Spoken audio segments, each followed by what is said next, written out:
Air travel अब तक transportation का सबसे सेफेस्ट साधन माना जाता था, लेकिन यह हमेशा सेफेस्ट नहीं रहा। एयर ट्रैवल के जन्म से लेकर अब तक कई मेजर एयर क्रैशेस और एक्सीडेंट्स हुए हैं। जैसे जैसे एयर ट्रैवल एक्सपेंड हुए और फ्लाइट्स की कैपेसिटी इंक्रीज हुई, वैसे ही एक्सीडेंट्स भी इंक्रीज होते गए।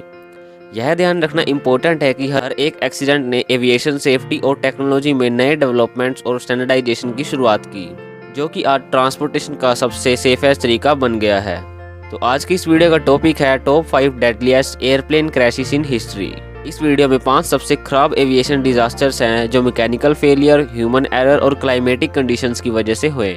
वीडियो शुरू करने से पहले अगर आप हमारे चैनल पर न्यू आए हैं तो चैनल को सब्सक्राइब कर दीजिए और साथ ही नीचे बेल आइकन को प्रेस कर दीजिए, जिससे हमारी हर वीडियो की नोटिफिकेशन आपको साथ साथ मिलती रहे। चलिए शुरू करते हैं।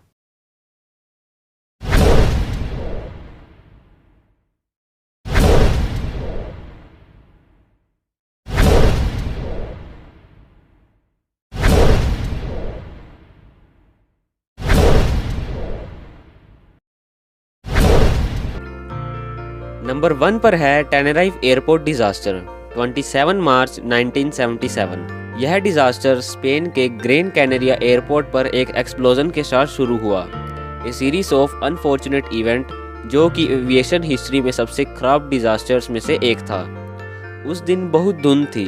स्पेन के एयरपोर्ट पर एक्सप्लोजन होने के बाद सभी फ्लाइट्स को टेनेराइफ एयरपोर्ट की तरफ डाइवर्ट किया गया, जिसमें 2 फ्लाइट्स KLM फ्लाइट 4805 और पैन एम फ्लाइट 1736 भी शामिल थी। धुंध ज्यादा होने के कारण दोनों में से कोई भी प्लेन रडार में नहीं था। KLM फ्लाइट 4805 में टोटल 248 लोग थे, जिसमें से 234 पैसेंजर्स और 14 क्रू मेंबर थे। पैन एम फ्लाइट 1736 में टोटल 396 लोग थे, जिसमें 380 पैसेंजर्स और 16 क्रू मेंबर्स थे। इन दोनों फ्लाइट्स की टक्कर तब हुई जब KLM प्लेन ने बिना क्लियरेंस के टेक ऑफ करने का अटेम्प्ट किया और दूसरी तरफ पैन एम प्लेन उसी रनवे पर था। धुंध की वजह से प्लेन दिखा नहीं और दोनों में इतनी भयानक टक्कर हुई कि दोनों प्लेन बिल्कुल ही डिस्ट्रॉय हो गए। इस डेंजरस एक्सप्लोजन में टोटल 583 पीपल की जान चली गई। इस एक्सप्लोजन में सिर्फ 61 पीपल्स ही बच पाए। नंबर 2 पर है जापान एयरलाइंस फ्लाइट 123 12 अगस्त 1985। जापान एयरलाइंस की फ्लाइट 123 का एक्सीडेंट आज तक का सबसे खराब प्लेन एक्सीडेंट था। बोइंग 747 524 पैसेंजर्स को लेकर जा रहा था, जिसमें क्रू मेंबर्स भी शामिल थे। यह फ्लाइट टोक्यो के हैनेडा एयरपोर्ट से ओसाका जा रही थी। फ्लाइट टेक ऑफ हुए अभी सिर्फ 12 मिनट ही हुए थे कि प्लेन में एक एक्सप्लोजन हुआ, जिसके कारण प्लेन के रडर और हाइड्रोलिक सिस्टम में लॉस हुआ, जिसके कारण पायलट का प्लेन से कंट्रोल ही खत्म हो गया। इसके बावजूद भी पायलट प्लेन को लगभग आधे घंटे तक हवा में रखने में कामयाब रहा, लेकिन पायलट ज्यादा देर इसे कंट्रोल नहीं कर पाया और यह टोक्यो के नॉर्थ वेस्ट में माउंट ताकामागार में पहाड़ी इलाके में क्रैश हो गया, जिसमें 520 पैसेंजर्स मारे गए। इस डेडलीस्ट क्रैश में सिर्फ 4 लोग ही बच पाए। नंबर 3 पर है Charkhi Dadri mid air collision 12 नवंबर 1996। चरखी दादरी न्यू दिल्ली के वेस्ट में एक छोटा सा विलेज है। यह पूरे वर्ल्ड में सबसे ज्यादा डेडलीस्ट मिड एयर क्रैश था, जिसमें 2 फ्लाइट्स सऊदीया फ्लाइट 763 और कजाकिस्तान एयरलाइंस फ्लाइट 1907 शामिल थी। सऊदीया फ्लाइट ने न्यू दिल्ली से दहरान के लिए टेक ऑफ किया, जबकि कजाकिस्तान एयरलाइंस की इल्यूशन 1176 फ्लाइट शिमकन से इंदिरा गांधी एयरपोर्ट की तरफ जा रही थी। जब तक एयर ट्रैफिक कंट्रोलर दोनों प्लेन्स के बीच निकटता की वार्निंग देता, तब तक बहुत देर हो चुकी थी। कजाकिस्तान प्लेन की टेल सऊदीया प्लेन के विंग से टकरा गई, जिससे दोनों प्लेन अनकंट्रोल हो गए और डिस्ट्रॉय हो गए। इस कोलिजन में टोटल 312 लोग मरे थे। क्रैश के कई कारण पाए गए, जिसमें कजाकिस्तान एयरलाइंस पायलट ने ATC की इंस्ट्रक्शंस को फॉलो नहीं किया, जिसकी वजह से यह हादसा हुआ।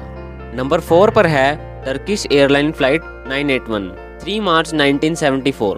प्लेन में टोटल 335 पैसेंजर्स और 11 क्रू मेंबर्स थे। यह फ्लाइट पेरिस के ओरली एयरपोर्ट से लंदन हेथ्रो जा रही थी वाया इस्तांबुल। अभी सिर्फ 10 मिनट हुए थे फ्लाइट को टेक ऑफ हुए। प्लेन पेरिस के बाहर क्रैश हो गया, जिसकी वजह पाई गई एक मोरक्कन बैगेज हैंडलर, जो कि इंग्लिश और टर्किश लैंग्वेज में इंस्ट्रक्शंस को सही तरह समझ नहीं पाया, और दूसरी वजह थी पीछे के लेफ्ट कार्गो डोर में प्रॉब्लम थी, जिसकी वजह से वह उड़ गया था। एविएशन सेफ्टी इन्वेस्टिगेशंस ने पता लगाया कि कार्गो डोर को सही तरीके से फास्टन नहीं किया गया, जिससे कैबिन में एक्सप्लोजन डीकम्प्रेशन हो रहा था और प्लेन के लिफ्ट, रडर और 2 इंजनों के साथ फ्लाइट डेक को जोड़ने वाली केबल अलग हो गई थी, जिससे प्लेन कंट्रोल से बाहर हो गया और इसमें सभी पैसेंजर्स मारे गए। नंबर 5 पर है अमेरिकन एयरलाइंस फ्लाइट 191, 25 मई 1979। यह फ्लाइट शिकागो इलिनॉइस के ओहेयर्स इंटरनेशनल एयरपोर्ट से लॉस एंजल्स कैलिफोर्निया के लॉस एंजल्स इंटरनेशनल एयरपोर्ट तक अमेरिकन एयरलाइंस की एक रेगुलर फ्लाइट थी। 25 मई 1979 को जब मैकडोनल्ड डगलस इस फ्लाइट को ऑपरेट कर रहे थे, यह 32 आवर रनवे से टेक ऑफ कर रही थी। तब इसका लेफ्ट इंजन प्लेन से अलग हो गया और नीचे गिर गया, जिससे प्लेन बेकाबू हो गया और इसमें 258 पैसेंजर्स के साथ 13 क्रू मेंबर्स भी मर गए। 273 लोगों की मौत वाली यह घटना यूनाइटेड स्टेट्स में सबसे खतरनाक घटना थी। तो इस वीडियो में देखा आपने top 5 deadliest airplane crashes in history. हमारी सभी आने वाली नई वीडियो के लिए हमारे चैनल को सब्सक्राइब कर दीजिए और साथ ही नीचे बेल आइकन को भी प्रेस कर दीजिए, इससे हमारी हर वीडियो की नोटिफिकेशन आपको साथ साथ मिलती रहे।